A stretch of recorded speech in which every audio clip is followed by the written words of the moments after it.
Another spontaneous airport vlog. This time I'm coming back from Wasteland Jamboree, and I really hope that this isn't annoying for everybody else at the airport, but I figure, what's the difference? What's the difference between doing this and talking to people nearby? I'm just talking to a phone. I don't know, but I got 20 minutes until we start boarding, and I am bored. So let's do this. At the beginning of this trip, I knew immediately what I wanted to do for the next Lindsay's Fallout video. The response to the most recent video has been really positive. Feels like an understatement. It has been ideal. It has been an ideal response. And we will be doing a very similar thing where I'm going to take a specific moment and a specific line and then rattle off about the meaning of it and what it reminds me of and the significance of it, because it is very, very tied to the way that I felt at Wasteland Jamboree. But I guess I don't want to give that game away quite yet. I would say the overall theme of how I felt about Wasteland Jamboree is, I don't know, something about being really confused by things going really well. When one is adapted to a certain trauma climate, it's kind of hard to accept goodness, to accept friendship. It's hard to put the weapons down when you are so accustomed to needing them. As many of you know, I was, there because I love Fallout, obviously, but I'm also working with /for Atlas Omnicorp, a 3D prop vendor. The division of labor, in a nutshell. He makes the things that we sell, and I am the media arm, so I was taking pictures and talking to people, running around with a microphone. And I am sitting on a pile of media that I'm going to have to crank out. And, working the booth sometimes, mostly, holding the fort when he has to go to the bathroom or, leave and not just stand there for 12 hours. Man, and that guy is a hard worker. He will stand there for 12 hours, but I'm like, dude, you cannot. You're a human being. You need to go at least walk around and do other things. And also, I want to be able to bring him food and stuff like that. The business is going very, very well, and it's very confusing. Now, make no mistake, I don't want to make it sound like, oh, we're rich, so we don't need help or support of any kind, and we can throw cash around like, no. I mean, we're doing well in the sense that this has potential, and we need to be careful and smart. This has a future, and we can't screw it up.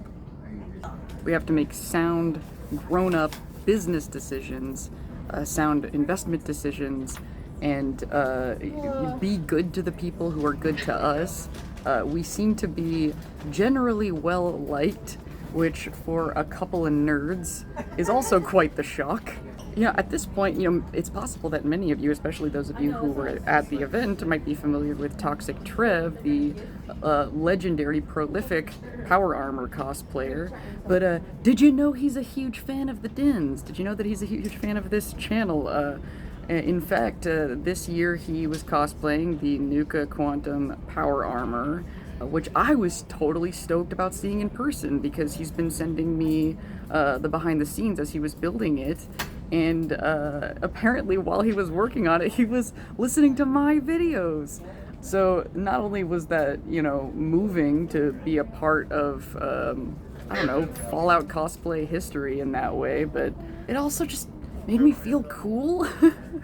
It's cool to feel cool. Like when I was taking the microphone, the Atlas microphone, to try to get some interviews at the meet and greet, I had a window open where I was chatting with Toxic Trev, and one of the people working there, I guess, caught a glimpse of my phone and was like, oh, you're just like low-key, just like chatting with Toxic Trev, a famous cosplayer. You're just like, oh, no big deal, we're just buds. And I and I was like, yeah, finally one of the cool kids. That was New Vegas Memes on Instagram who said that. So shout out for that funny little moment that we shared. So my work is really cut out for me. Like as soon as I get back home, I'm going to be going through all of the footage and posting a bunch of shorts to the Atlas Omnicorp YouTube channel, and also posting product pictures that I took of Atlas Omnicorp products that are gonna go on the Instagram. There's so much to do. I'm probably on my flight gonna be like unpacking my thoughts and just like writing things down and making sure that I put things in some sort of priority order. I want to make sure that I'm on top of everything. I want to thank everybody who showed so much sincere concern for the horrific time that I had on my overnight flight. It all turned out okay in the end. I got all the rest that I needed. Atlas Omnicorp. Atlas is an incredible boss who has been really, really cool about my neurodivergent, chronic illnessy limitations. There's so much more stuff that I want to talk about, that I want to show y'all. If you come to my next Saturday stream, my upcoming Saturday stream, I can go into more detail about all of this stuff.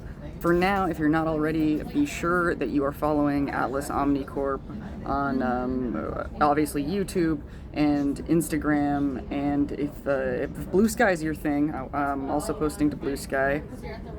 The bulk of the content that I recorded over the weekend is going to be going to those accounts because that's my job now. I'm kind of hoping on the flight halfway through my layover into Denver, like while I'm on the plane, it would be really cool if I could be editing the video that I'm recording right now with pictures of the stuff that I'm talking about. That would be a really cool way to make the time go by faster, because I hate being on airplanes. I'm not into it, but this life is worth it.